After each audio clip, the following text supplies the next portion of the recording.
Hi అండి, ఎలా ఉన్నారు? అందరూ బాగున్నారండి. మేము కూడా బాగున్నాం దేవుని కృప వల్ల.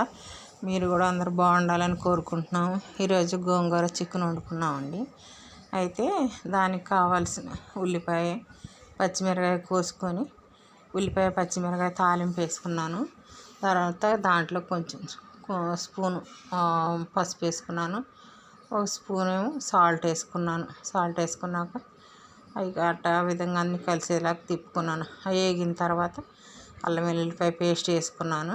అల్లం వెల్లుల్లిపాయ పేస్ట్ వేగిన తర్వాత చికెన్ వేసుకున్నాను అనమాట. చికెన్ వేసుకొని చికెన్ ఉడకటం కోసం కొంచెం కల్లుప్పు వేసుకున్నాను. కల్లుప్పు వేసుకున్నంత ఆ విధంగా కలదిప్పుకుంటున్నాను అనమాట. కలదిప్పుకొని అది కొంచెం ఉడికిన తర్వాత 2 టమాటాలు కోసి పెట్టుకున్నాను అనమాట. కోసి పెట్టుకున్న టమాటా ముక్కలు కూడా వేసుకొని వాటిని కూడా ఆ విధంగా కలుపుకుంటున్నాను అనమాట. అవి కలుపుకొని ఆ టమాటా ముక్కలు కూడా చక్కగా ఉడికిన తర్వాత కారం వేసుకున్నానండి. కూరకు కావాల్సినంత కారం సరిపడా వేసుకున్నాను.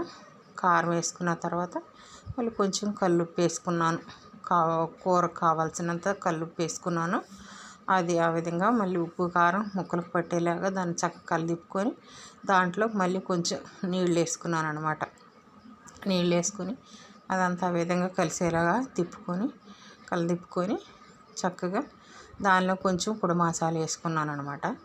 పొడి మసాలా వేసుకుని కొంచెం కొత్తిమీర కూడా వేసుకున్నాను. కొత్తిమీర కూడా వేసుకున్న తర్వాత శుభ్రంగా కడిగి పెట్టుకున్న దాన్ని గోంగూర వేసేసుకున్నాను అనమాట. దానిలో గోంగూర వేసుకున్న తర్వాత అది చక్కగా మగ్గిందండి. చాలా రుచిగా వచ్చింది కూర. బాయండి, నచ్చితే మీరు కూడా ఆ విధంగా చేసుకోండి.